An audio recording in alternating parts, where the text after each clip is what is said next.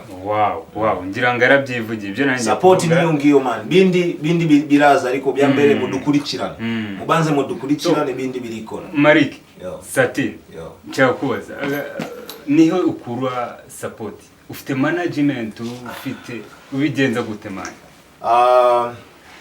Okay, to be honest, that's why I was like, I thank GMC Records. Yeah, I thank GMC Records. They make me music. They give me good time. Okay. Which is for free? Actually, I don't pay them. Okay. Yeah, but I don't really pay them. Okay. I can say I don't know if it's for free, but what's free? Okay, it's for free. Yeah, I don't pay them, but it's not for free. It's for love. These guys, man, we share a lot of love. I swear to God. Ni urukundo rwinshi cyane aho mushobora man nimvuga ni ubuntu bishobora kuba ni business irimo favor ni love to GMC Records kabisa salute. Yeah. Reka tubashimire GMC Records. Yeah, Victoria, Double N original, my nigga from another mother, my nigga from Young Marvin. Shout out to Young Marvin. Kabisa. Young Marvin, yo man, we shot a crazy video with Young Marvin, yo. It's on YouTube, John Rambo. Go on YouTube, title John Rambo, you know, by 13 Maliko, by Young Marvin, by Double N. You're gonna see that song. Kabisa. It's up there. Okay. 59 Ngoma soon we are dropping. It's called Piasu. Yeah, ndikumwe na Double Energy, ndikumwe na Bulldog. Ndikumwe na Young Marvin all the way from America. Wakonje ukadua kapera kuri yo Piasu. She have live. Okay. I told her tweke that ass. She like her work hers. She wanna fuck with a stir. She wanna suck in the car. Bring her the pussy, my love. Ride on my dick on the time. Tonight I'm committing a crime. I pussy so sweet, you probably won't know when she cheat. She said she one of a kid. I told her she's out on my league. Bitches don't fuck with my league. I think I'm better than these. These hoes and getting this shit. It's crazy, man. This shit is nasty, but man, move patient. I'm dropping this shit too. So bizarre. Ni wishinga freestyle zanje na kuziranjira. Mwana kile nambabwira arabideservinga man. Man, jere kabwira. Uretse nkaya sha sinzi ko ndi umuntu wacha gukoresha man. Cause urarenze man. Bro man. Thanks urarenze man. Kandi bro, nje sinzi kuba umuntu urenze bibameze bita uko tu man. Me I'm humble. I'm grateful. I thank God for these vibes. I'll go, let me give you more man. Just more. That's ndikusabi imana imbaraga ime courage. Ari mizigo myinshi cyane tuzasangira kuri Spotify kuri platforms zose. So Jero ngoma yitwa John Lembo muzimo Marvin. Double N. Abantu kabisa bakubita na umuhungu wanje Dala Sigo. Okay. Urukundo rwa Inyamirambo. You know Inyamirambo ni share man. Inyamirambo we like tukunda kukorana collabo. Shobora kusanga indirimbo irimo abahanzi no 8 barindwi. Niyo mico yacu. Niko twibera urabize. Ndashona man. Wow. Reka mubwire ukuntu sibyo njya mbona abantu b'inyamirambo kuki habaho ikintu kimeze nko kwironda ndashaka uze kunsobanura habaho ikintu to be selfish na Inyamirambo people are selfish. You think so? I think so, cause ntabwo njya mbona bajya gukora n'abantu ngo bageza Gikondo baje niyo mpamvu GMC Records we are about to change that. Okay. Yeah, GMC Records man, we work with people. That's what I'm telling all you young artists everywhere you are. You wanna grow your talent, you wanna come on to GMC Records man. If you wanna work with me 13 Malik, I'm available in the Inyamirambo in the GMC Records. Muze man tukorane ibintu. Sinebyo. Umuntu wifuza gukorana nawe. Yeah, ndo ariko kumbwira ngo Inyamirambo ari umuco wa kwironda cyangwa guselfish. Nje abantu twakoranye interview benshi cyane. Always bavuga Nyamirambo kuki ibintu byanyu kuki bitaba muri rusange in general ngo uvuge ngo ni mu gihugu hose cyane no kuri presentinga karitsiye mutuye mu muturukamo Nyamirambo igomba kuvugwa kubera niho niyo New York City ya Kigali surabizi ni kuvuga nimba turi muri state Nyamirambo ni na New York cyangwa ni na Compton urabize ni kuvuga it's where it's the hood, you know, kandi urabizi hood ifite imbaraga, you know what I'm saying? So bro, shout out to Nyamirambo City, man. One more time. Let's take it easy. Tubigire gutya. So ndashaka kumenya ninde muntu wemera muri rap hano muri iki gihugu? Rap ninde wambajisha kano keza bro? No, okay shit. Ninde kwemeza? Ari umuntu anshimisha cyane man. Je mfite umuntu anshimisha cyane kuri industry.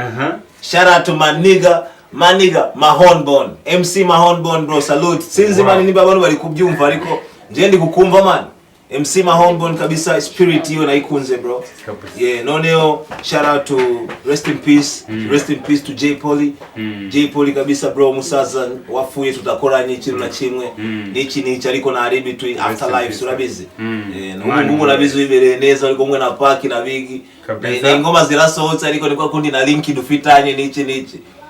Ahubwo bro, J Polly kabisa namwemera. Ubishi no shout out to my nigga Bulldog. Ewa Bulldog salute uzima mvuzi. Tuli muri studio vibing. Bro, this guy man, he's so talented yo. Cause I could feel the way he's rapping, you know. Man, freestyle, you know, it's different man. You meet an artist but they can't give you some true vibes. They can't freestyle with you. But shout out to Bulldog. Wow. Thank you for the time. Freestyle with me was nice. I have the video. I'm gonna post it. MC Mahonbon, you know what I'm saying? J Polly and man nigga Bulldog. You niggas are good and I'm happy you niggas are doing fine. Ahubwo Mahonbon agaruke mu Rwanda dukorane man. Ari this. Ibere state ariko aje kabisa Mahonbon imbori kureba interview bro. Come back to Rwanda, we have to cook something together. Kabisa. Urumva niba umuntu ashobora guha credit mu legend aga credit abantu bamubanjirije. Kuki habaho jealous? Kuki habaho kutamwimvamo wowe? Mu supporting Satin Malik. Mumuhe credit ngira ngo Instagram Satin Malik. Niba mwani bagiye mumubwire bakubita kandi kantu uri tayari ngenda kwizera man izi freestyle ahubwo turazihorana ahubwo turakora ikisa. Okay, yeah, they wanna ditch me and flee. They don't want me stepping this change, but I don't wanna break out the cage. I'm jumping over the edge with the money full in my bait. I remember school in this place, but the moment I'm cooling on fresh, and I got cool on my face. My bitch, she said I'm the best. One kiss and she feel the taste. Malik, you're hell of a risk. You're drinking a bottle of face. Matter of fact, you're rolling a piece. I'm gonna call me the beast. When they call the king of the freeze, Rico and call me the priest. Look how I'm dead in Medusa. It's all over my jacuzzi. Any kind of color to choose. When I'm blowing dollars, you lose. My dog is telling I'm true. I got a lot of this kush. 1,000 euros for gush. She has a wonderful puss. Did I say that shit? Wow. Yo, man, shout out to your boy. You know what I'm saying? Ngo today twakoze ikintu cyitwa kwa twika. Agomba gusha. Nagutindi. Nicyo ishiye abanyarwanda. Nicyo uri kubatekera, niki kiri mu gikoni. Sinababwiye sinje mane ibiryo byose nabatekeye umuntu biri muri hotpot, biri muri babagita cyaci boroki. Cishushe ibiryo. Ibiryo byose biri muri kon. Ahubwo mwe musabwa kugera ku meza mukaya ni muze turye dusanjire. Ibiryo biri ku meza kabisa. Umuzigo byo nambo iri kuri YouTube, kuri channel ya NOG. Umvishe. None Piaso nawe muzayisanga kuri platform ya NOG kuri YouTube. None ubundi mutugere na kuri Spotify. Muje kuri Spotify murebe kuri Dr. Fresh. Tufite album yacu yitwa Lockdown. Actually was good. That's it. Ahubwo cyane ubundi information zose zikura follow me on Instagram. Okay. I'm gonna update you all from my Instagram account. Follow me on Instagram. Raise my followers and then support me, yo. Okay. I gotta be famous. I gotta be out there, bro. Kabisa. Ndizera ko abakunzi ba Bambariro cy'Abanyarwanda ntago bakwanga gusupporting umuntu nkawe. Umuntu deserving support. No deserving niba ufite show tumira Satini Malik azagutwikira gutwikira niba ukeneye ko ikintu cyawe kimenyekana bwira Satini Malik aze muvugane kandi urabona ni umusore uri hambo umusore udakomeza ibintu cyane kabisa kandi uhora uri tayari Satini Malik so mbere yo kwenda mushimira nanakubwira ko always kuri Bambario the name as ni Bambario okay anytime waba ufite ikintu wakoze komi nzajya mba ndi ready then dukore. Thank you man. Jewe support yanjye aho wabona ko ikwiye. Thank you so much. I'm ready. Ko ngi uranyemeje man. Thank you so much man. Thank you so much. I'll always update you. You're welcome bro. Yeah. Thank you man. So I want to tell you keep on watching Bambario. Mukomeze mwirebe mu following mu kandi like share na subscribe kabisa. And peace yo. Thank you. Love, respect. Stay humble.